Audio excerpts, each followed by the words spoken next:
Hello and welcome to the Asian Game presented by SMC, coming to you once again from Doha in Qatar on another fantastic day for Asian football. Iran turning things around from a poor first outing to pick up a crucial win. Unfortunately not as good for Qatar, and we will get into all the previews for the upcoming round of matches tomorrow, which does feature the real surprise story from the first round, and that is Saudi Arabia. And we've come down here to a place called Saudi House, which there's a lot of pavilions and booths set up. It's kind of like a World Expo.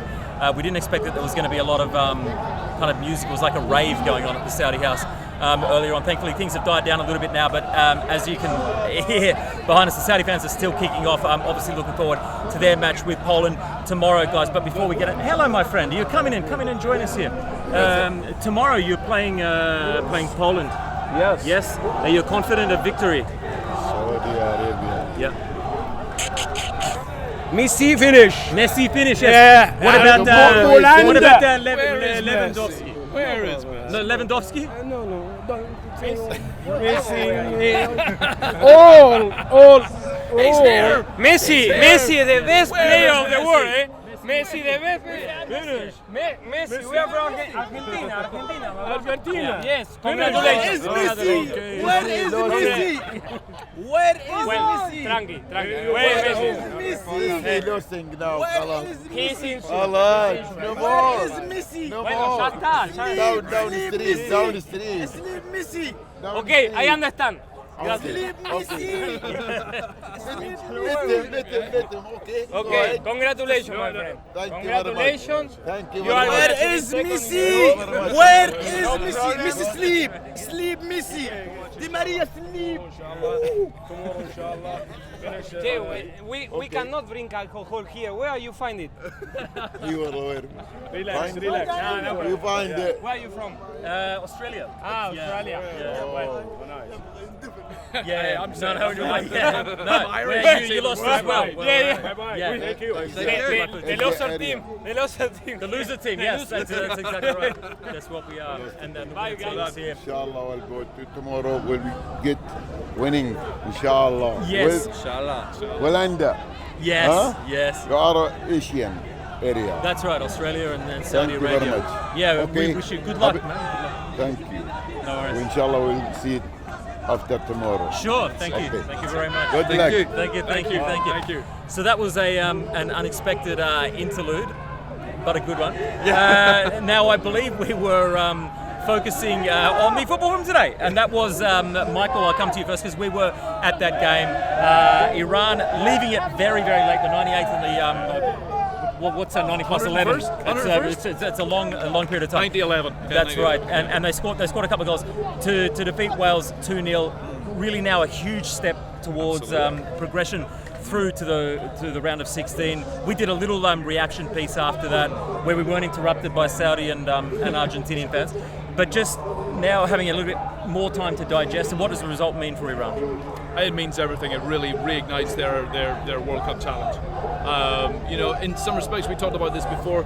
The game against England was almost a free hit. This was the beginning of Iran's World Cup campaign. They went into this game with that mindset. You could see a very different approach. They were definitely less tentative than they were against the English. They were very much up for it. It was a great performance in terms of getting the result that they needed. It wasn't the greatest performance in terms of the technical or tactical performance, but scrappy game, got the win they needed, and now it sets them up big time for the US game. Unfortunately, Paul, that wasn't the case for Qatar, who ended up losing 3-1 against Senegal. That's now Qatar out of the World Cup, the earliest that a host nation has ever been eliminated from the World Cup. So, yeah, hugely disappointing for this national team that was constructed a long time ago with this moment in mind. Disappointing for the coach, for the players, and I guess disappointing for the World Cup as well to see the host having exited things so early on. No, you never want to see the host exit out of a tournament this early. The good thing for Qatar, I mean, they were beaten in the end. It was a vastly improved performance. I mean, it wouldn't be hard to be vastly improved on that first performance, given how dire that was. So, but they did play better today. There was a There's a better intent about the way that they played. Akram Afif, I thought, played really well today. They got their first goal at a World Cup, and when they got that, I actually thought they might go on and get an equaliser and get something out of that game. There was some momentum behind it for probably the 10 minutes before that. They'd started to dominate and dictate play a little bit, create a lot of chances, but just defensively, they were too sloppy defensively. Defensive errors, defensive lapses, mistakes at the back really is what cost them, and Senegal pounced, and they were ruthless with punishing them. Talking about pouncing, I think we get pounced on by some more Saudi Arabian fans at any point. Guys, you want to come in? I have a question for the fans. I have a question. Which supporter is better, the Iran supporters or the Saudi supporters? Saudi supporter. Yeah, really? Yes. Okay, we're going to take your word for it. Okay. But what we're going to do now is we're going to throw to a little bit of reaction after the game today, when we did catch up with some of the Iran fans, and they were in complete party mode.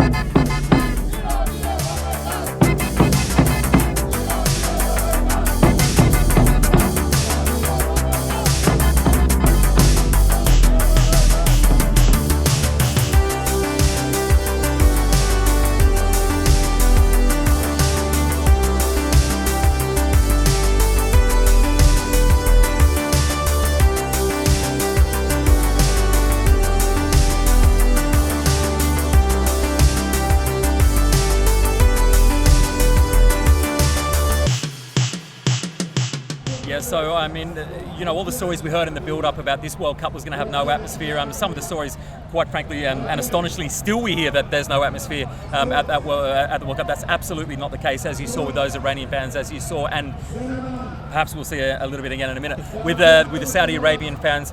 Moving to tomorrow, though, for now, Paul, you're going to be at the Australian match, Australia-Tunisia. A pivotal one that the Socceroos really must win. Are you confident that they can get the win that they need? Wouldn't necessarily say that I'm confident. We saw Tunisia's performance against Denmark, which I thought was really good, because there's a lot of hope about Denmark, this Danish team as well, and to hold them to a 0-0 draw, I think suggests that this Tunisia side is going to be really hard to beat. Some suggestions that perhaps offensively it's not their greatest threat, but defensively they're really hard to break down. So that's always been a struggle for the Socceroos. Nathaniel Atkinson, who played right back the other night, is now out injured, so it suggests probably more likely than not, I think Frank Karacic comes in, but he could choose to play Thomas Deng or even Miloš Degenek there as well. So we will see some changes from Graham Arnold tomorrow. If they come out with that same intensity that they showed in the first 15 to 20 minutes, it can carry that for longer into the game. They'll give themselves an opportunity, but I think they're going to be up against it. Yeah, that's right. It looks like Adin Husic will be fit as well, which is a big boost for the Socceroos. And Michael, you and I are going to be at the other game with this bunch of lunatic supporters from Saudi Arabia as they face Poland, and a win for Saudi Arabia will almost certainly send them through to the second round. So yeah, we know that the supporters are absolutely buzzing. There's so many Saudi fans right across Doha, creating a real racket and noise. How do you think things will play out tomorrow? I think that they're going to be super confident, aren't they? I mean, how can they not go into this game confident after particularly the second half performance they had against Argentina in that great win? They've got a couple of changes. Salman Faraj, their very influential captain, he's out. He went off injured at the tail end of the first half. He's being replaced as captain by Salam Al-Dosari. And Yasser Al-Sharani is out. Of course, he was badly injured in that clash that he had with his own goalkeeper, Mohamed Al-Wais. Likely Mohamed Al-Barek probably coming in as a direct replacement. So let's see how that affects them. But look, the team spirit within the Saudi team is immense. Everybody's seen this video of Hervé Renard, building his team up at halftime in the Argentina game. The man knows how to motivate his players. You can be guaranteed they'll be going into this well prepared, well drilled, really up for it. No complacency. I think I'm looking forward to seeing how the Saudis do tomorrow. Yeah, absolutely. Heading into a pivotal second slot of matchday 2 games for the AFC nations, and we'll be back tomorrow to review those and preview the upcoming games featuring Japan and Korea. All our coverage, as always, is brought to you by SMC, and we thank them again for making all this possible. Paul, thank you. Michael, thank you very much, guys. We will be back tomorrow, but to take you out from Doha, Qatar today, here's a little glimpse at some more of the colour and life that we've been seeing and taking in across the city and across the country over the past week or so that we've been here at the 2022 FIFA World Cup.